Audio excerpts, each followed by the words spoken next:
Hello and welcome to Product Packaging and Profit, where we help product-based businesses turn packaging design into a competitive edge to attract customers, grow sales, and boost profits. I'm Kelly Kemple.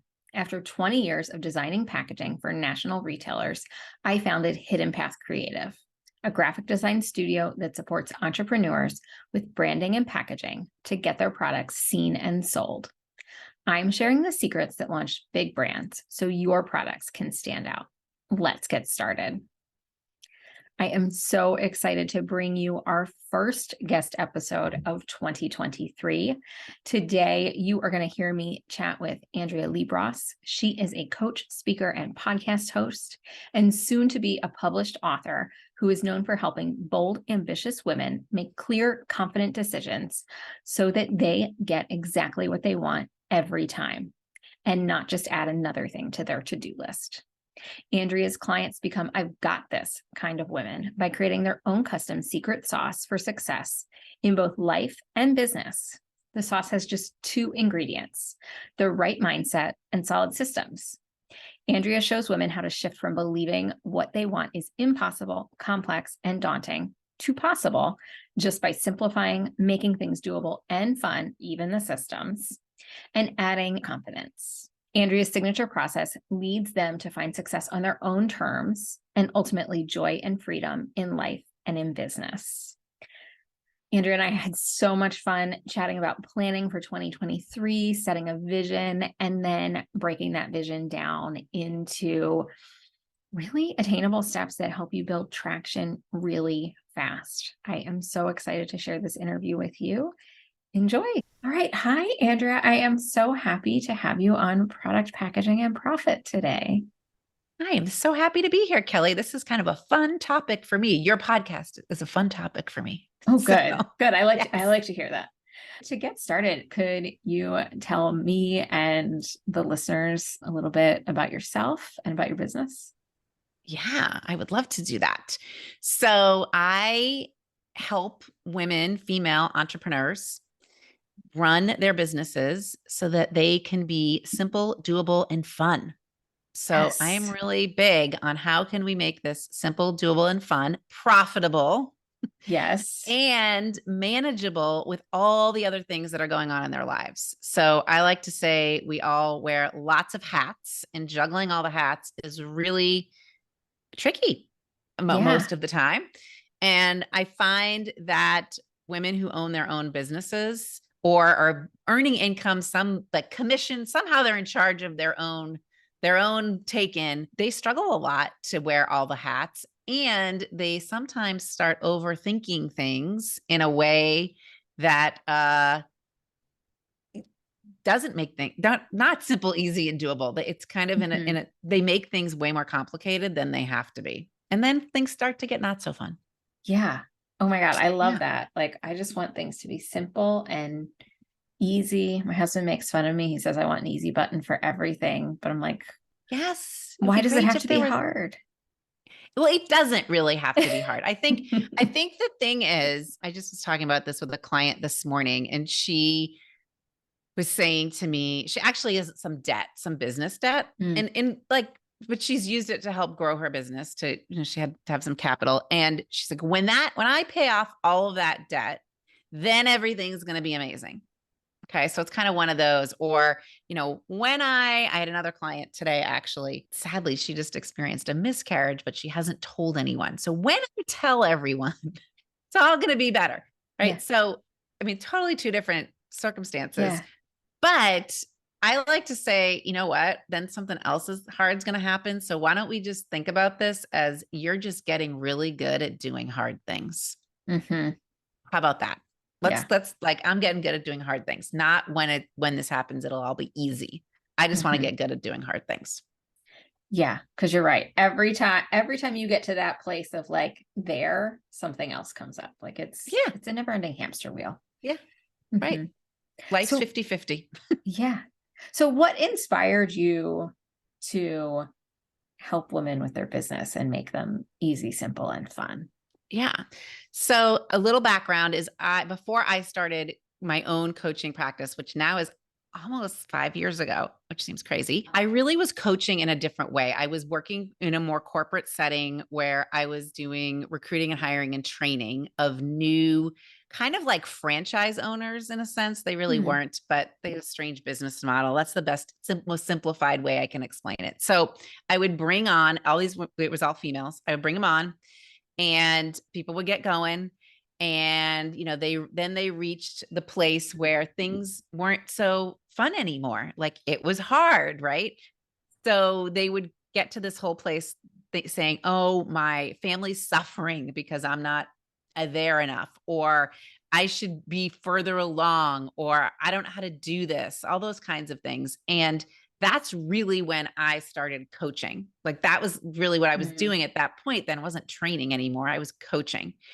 And so when I had decided to step away from that corporate role, I was like, okay, what did I really love about my job? I stayed there for 10 years. So I must have liked something. Yeah. And really what I liked was that point, like helping women get over that hump in their business, and some men too, but it was kind of like a order for them to get to that next level. They had to make a series of decisions, and probably sometimes some hard decisions, and coaching them through how to make those decisions. I kind of call it like the elbow of the line graph. So, you're kind of going up and then you plateau. And then to get to that next up level, there's like a little elbow where the line, Yeah. and so to make the decisions in that elbow, that was really challenging to me, but yet so satisfying. And I kind of always said my goal or my vision for these women was that one day they were going to walk into their kitchen where their whole family was, and they were going to say, tomorrow I'm going to this conference because I need to go, and you all are going to be okay. Or tomorrow I'm going to spend this money on my business because it needs this and it's all going to be okay.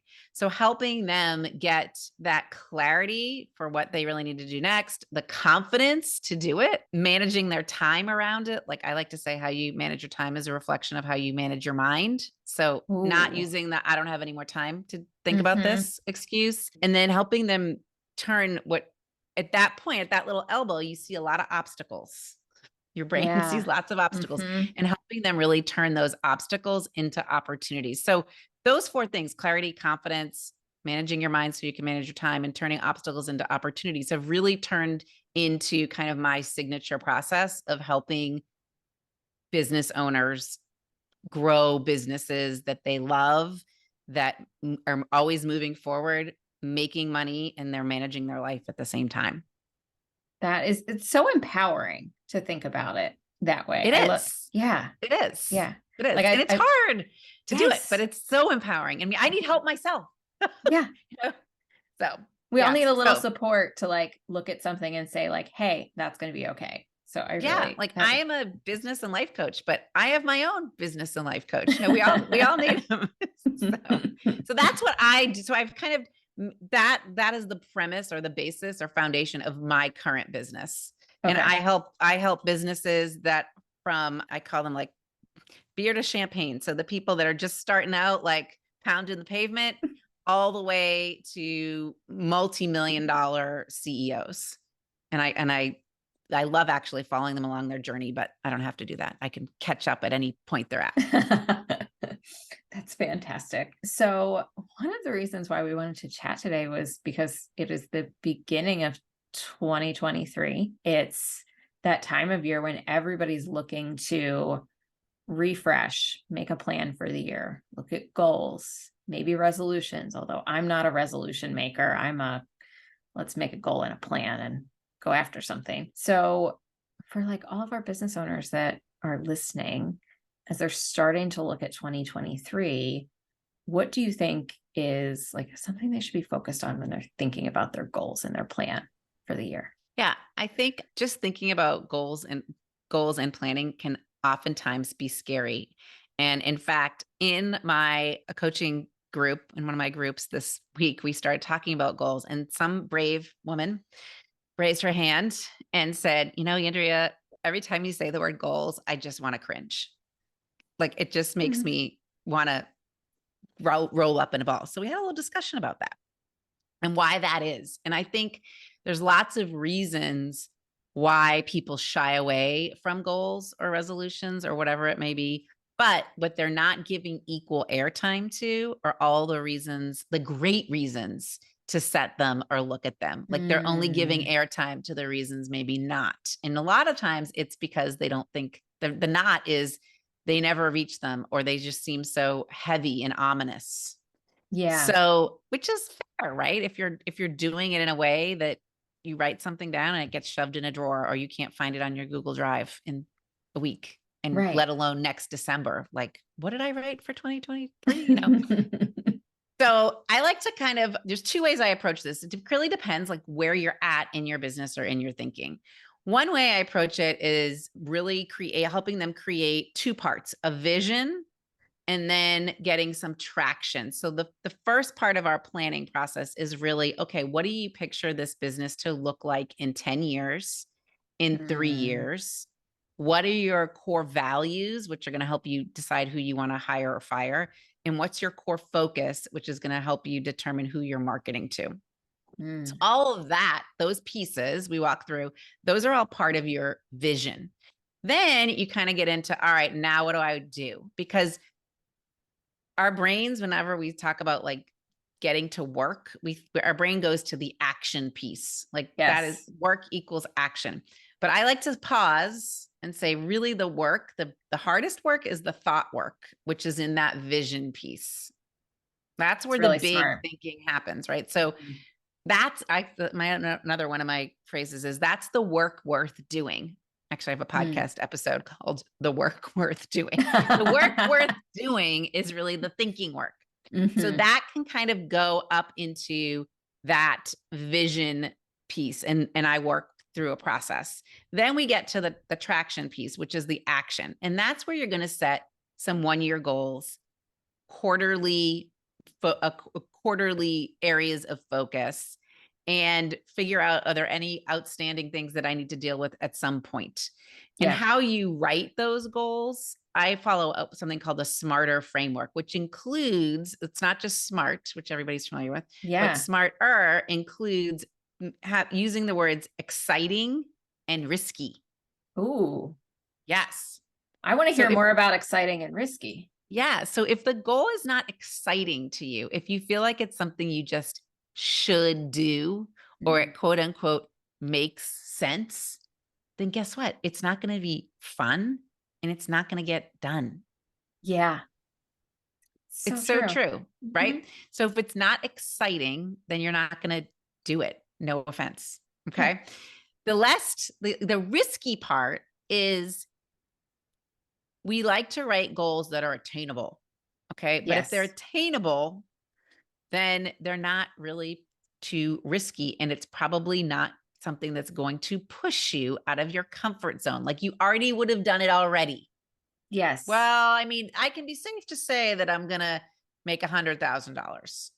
Okay. Well, that's not like, okay, great. But what if we made this risky goal where we said you're going to make 300,000 and you maybe get to it. Maybe you only got to 250, but that's way more than 100.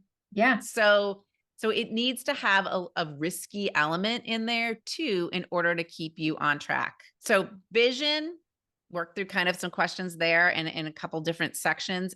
And then the traction, which is the 1-year goals, and then kind of a quarterly focus, and then issues. So another way to really think about this though, if you want to, which I think a lot of my clients do, is they don't really, if this seems like daunting to them, then we kind of go to plan B, which would be, okay, what are your priorities? Yeah. What are you going to focus on in the next 90 days? And then what are you going to schedule, or what are your next steps? So that's more of thinking about it as priorities, areas of focus, and scheduling, kind of in that order. We like to go right to like the schedule and put it somewhere without having really figured out, like, does this align with my priorities today, or this year rather, or in this bigger time frame? It's like, why am I working on this social media today? Like, is this really help? Why does this feed into something bigger. Today, my client said we were working on goals, and there was a marketing goal that had to do with social media. Okay. And it was, post 3 times a week, 1 reel, 1 story, 1 post. Okay. I was like, great. Why? She's like, well, I need to, stay in front of people. Why do you need to stay in front of people? What have you learned? She's like, well, I've learned that a lot of times when I stay in front of people, especially past clients, come back. Okay. Now, she also told me that she hates social media. And she doesn't like doing it. Tell me that part too. So I said to her, are there other ways that work for you to get in front of these people? Like, does it have to be social media? And just by making her pause and figure out what might accomplish the same or get to the same, address the same priority, we kind of tweaked her area of focus to really go more towards email than social media. Yeah. Right. So getting to the root of what you're trying to do before deciding on what that task is, really. Right. Because there's so many different ways to get to the same result. Yes. And a lot of times, like if I'm doing my job right, what I'm doing is I am asking a lot of good questions to help you get the result you're looking for in a way that aligns with who you are, what your bigger dreams are, who you are in your personal life too. Like if you think it's just going to be impossible for you to go speak on 10 stages this year, because that's not going to work, then like, okay, we don't have to do that. Let's figure out a different way.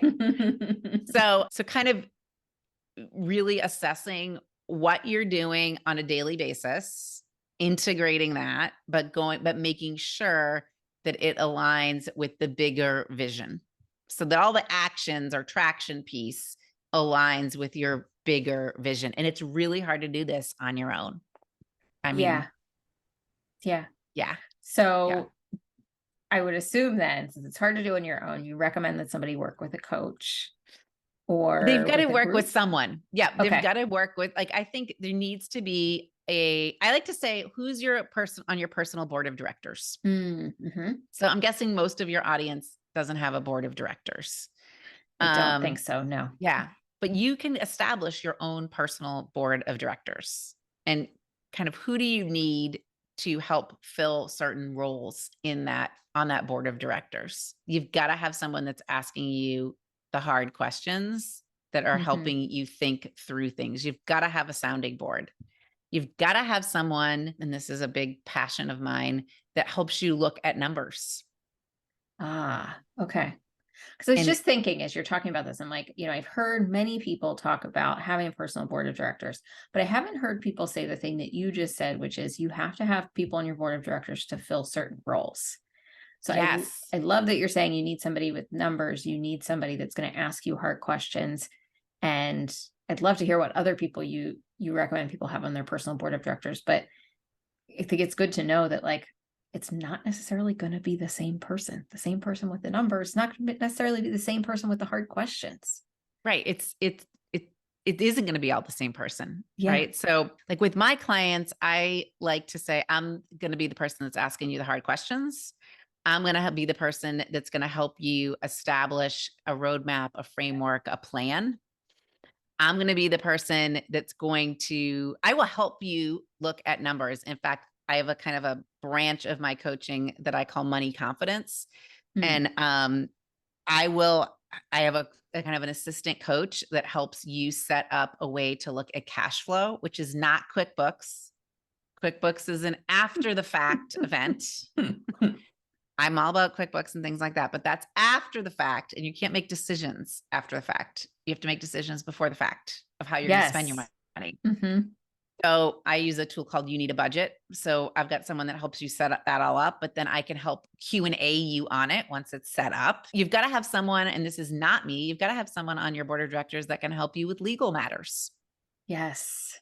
So if one of your goals, right? Like, especially with what you're doing, like if one of your goals this year is create some new packaging and it needs to be, approved, trademark, whatever that is, then you need someone on your legal team, and not someone kind of like on the side that maybe you can ask a question or two. It's like, who's your go-to person for that? Right.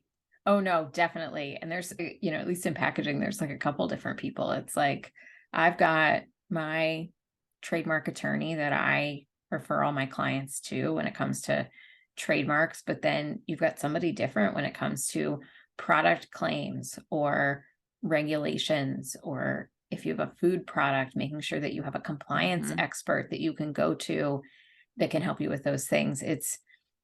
Yeah, it's so important from that legal It standpoint. is. Yeah. And Yeah. if you start to like hire people or have contracts, even just subcontractors with people, Hmm. that's a whole other, like a different facet of legal, right? That Yes. you've got to have someone kind of looking at that. Marketing, right? You kind of Yes. have to have like a marketing go-to. Also, I think there's something that we neglect is really how you're going to manage the people.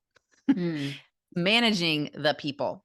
So do you need kind of a business manager to help manage the people that are in your business, or are you doing that role yourself? And you very well could be, but how are you then making decisions on who the right people are? So Yes. what's your framework for making decisions? Sometimes I do a lot of questioning around that. But you do need to have a personal board of directors, and they need to Yeah. fulfill different roles. And I hate to say this, but usually those people on your board of directors are not your family and friends. You can become friendly with them. You can become friendly with them, but they're not the Yes. best. And kind of going full circle back to like we talked about doing hard things. The reason is those people, like they're your biggest cheerleaders, right? They And they're there are. to support Yes. you, but they're not there to see you struggle. Like they don't want things to be hard. No, They they want don't. things to be easy, right? So if you've got to make some hard decisions, like they are not the people to help No. you make the hard decisions because they just don't want to see you in that place kind of Right. of a They're, of a quandary. right. They're gonna build you up. They're gonna be very supportive. And then a lot of times, our friends and family don't necessarily understand what we do because we all have They different don't. backgrounds. They don't. They don't Hmm. understand what we do. And I think I find this a lot with women and money. They even if they've got like $1 million business, it's not like we're talking $2. They'll still go to their husbands just to kind of like talk something through money wise, but the husband isn't in the business. And Right. it's not like they don't really know what's going on. And I talk to my husband, but the they're not the best advisors because again, they're not your brain. You're the one that needs to make the decision. And they also have ulterior motives and different things they're thinking about, not which you Hmm. don't have. You should not be thinking about them too, but like you need to keep your business brain on. And that's Right. kind of muddying the waters. Hmm.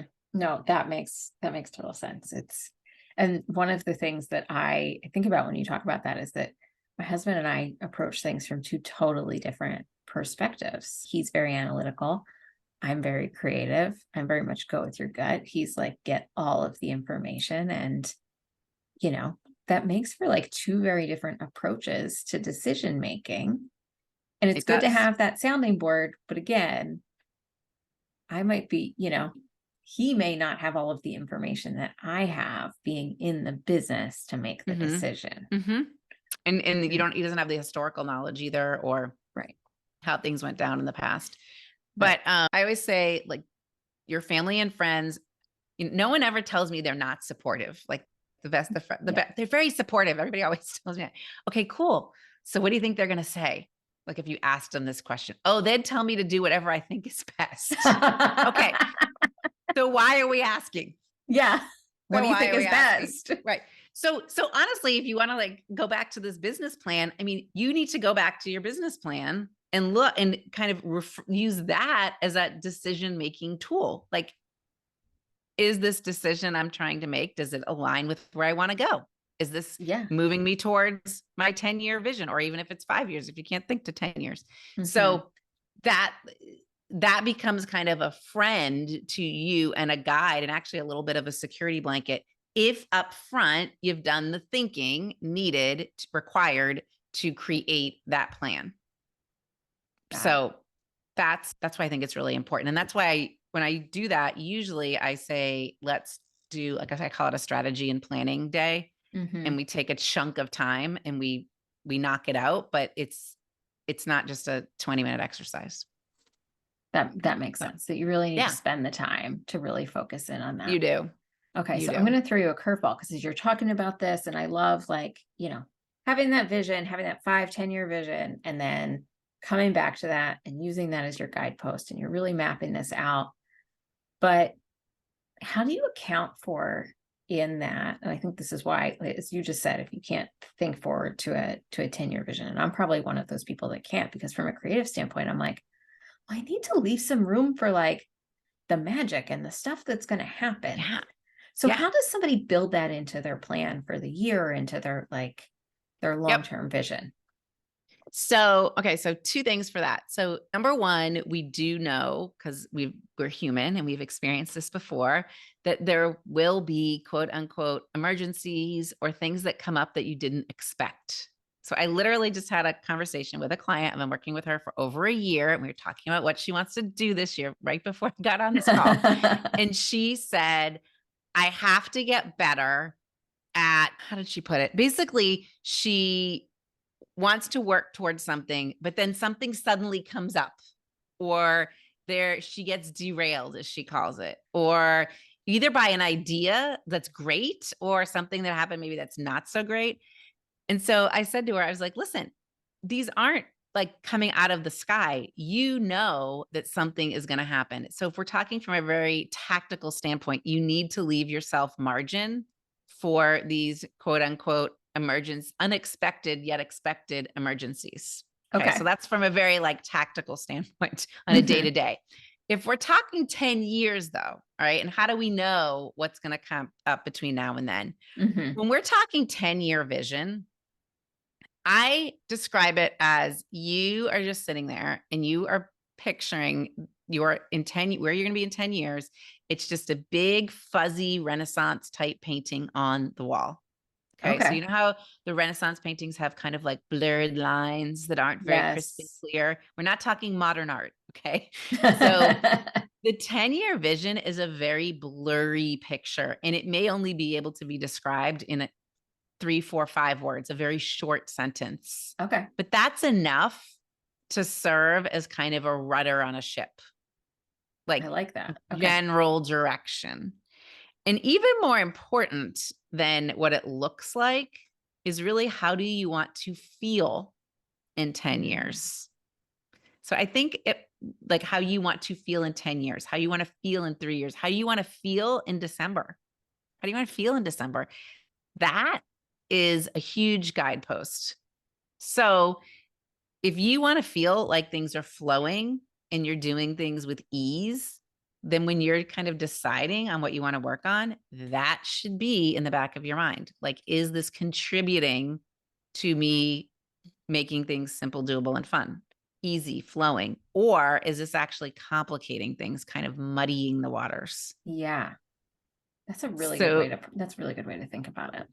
yeah. So I think you Hmm. have to ask yourself, how do you want to feel? Not, oh, I mean, you can get into like, what do you want your revenue to be? You can get into all the numbers too, Hmm. but asking yourself how you want to feel is important no matter how far we're looking out. And then the farther we get out, it's like the fuzzier the picture gets, the blurrier the Yeah. lines get. Hmm. And giving yourself that leeway So is you're not, very important. I'm sorry, I didn't mean to cut you off, but you're saying like, it's okay. It's not going to be like, you're not going to map out your like 10-year plan to like the very minute No, detail. You just no, have an you're idea of not. where you're going. Yes. Yes. So I have a client who, she's a landscape architect and designer, and they design pools and landscapes in Southern California. And she also has like this other brainstorm idea that she is working with some private investors on. Okay. And but she can't tell anyone else. She'd have to kill us. So but her idea is that in 5 years, this landscape architect business is like running on its own, and Okay. she is full-time in the other business. So she's got to make decisions based on that future self. Okay. So I Yes. like to say you got to go access your future self, the podcast episode that actually from my podcast, Time to Level Up, that was released today, has something about being future focused in the title. I forget exactly what it is, but how do you shift to being future focused? Okay. And that is super important in this whole discussion of planning and vision and what do I do tomorrow? So if you go to your past self, like they're not going to know because they didn't do it. So if you're like, well, I've never done this before. Okay, well, cool. Like you're going to do it in the future. So let's go find out how to do it. Right. Or based on my past experience, the past can be a teacher, but it's not a fortune teller. Ooh, so that's a good one. Okay. Yeah. So like with her, we're really working on like, let's go to the crystal ball. Yeah. What do we want this to really look like and feel like? And let's make our decisions based on that. As she kind of transitions to playing a lesser of a role in business number 1 and brings business number 2 on board. Okay. All right. So this is why it's so important to start with that vision. It is. Yes. It is. Look, we've just taken it full circle. Yeah. Yeah. That's fantastic. Okay. So everybody this year should be starting with a vision and then really kind of breaking down some areas of focus, right? Yes. Okay. Yes. So, creating that vision is very important. There's a few episodes on that vision or / priorities, if that seems too daunting to you. And then figuring out what you're going to focus on in the next, say, 90 days, and then scheduling it into your calendar. Ooh, which we could have a whole podcast episode on that. I believe it. Yeah. Yep. And as you're doing this, you need to make sure that you've got some clarity. You've got confidence to do hard things, which means kind of quieting that little voice in the back of your head that says, are you sure you can do this? You've got kind of a grip on your time and you're not thinking of everything as like, oh boy, here's another obstacle. How can you twist that and change your thinking? So you're like, oh, this is an amazing opportunity. That's going to help you. That's going to be super helpful for everybody this year. Yeah. I think. Yeah. Awesome. Well, I want to kind of bring this back to packaging and I want to ask you the Yes. same question we ask everybody on the show, which is, what is the last product or item that you bought because of the packaging? So we are building a house and we were looking at furniture and we were in Restoration Hardware. Oh, and love that.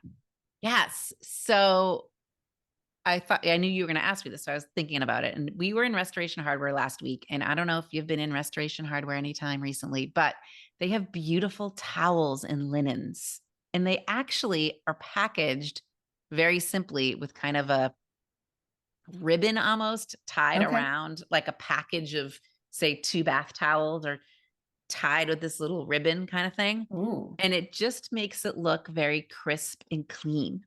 Mm-hmm. I decided that originally my decision was like, we're not getting towels until we move into this new house. Like that's not a good purchase right now. But I just decided that as I was going through this torturous move process, that it was okay if I had some new towels. Yeah. And I bought some. Oh, good. And it really was because like that, the store in and of itself, but particularly these towels gave me this feeling of kind of calm, cool, luxurious, like everything's going to be okay. You're going to get through this. It like gave me that feeling that I really am looking for at this moment based on in that whole process. And I went for it. That's amazing. So simple, really super simple pack. I mean, it's not really even a package in and of itself, but it's packaging. It is packaging. I mean, packaging doesn't have to be complicated. No, there are certain things you need to do with it, but like in regards to that, like, I mean, the way that they took those towels and put a ribbon around it, they essentially convinced you to buy a gift for yourself by presenting it in a giftable way, which I think is so smart. So true. Yes, that's so true. It's like, because it looks like a gift, right? But I'm like, yes, buying this for and most people probably do buy. I wonder what the stats are on like people buying towels for themselves. I mean, I would say, I bet it's mostly people buying them for themselves. Me too. But see, it makes it feel like it was a gift. The other thing I just thought about is I'm just picturing like when you go into Bed Bath & Beyond, a lot of times the towels are just stacked, but in Restoration Hardware, they were grouped, and 2 bath towels, 3 little washcloth, like, Yeah. or maybe 4. So they're, suggesting that you don't just need one towel. No. You need a whole grouping of towels. Right. You need everything for the bathroom. You do. You need You the bath do. towel, you need the hand towel, you need the Right. washcloth.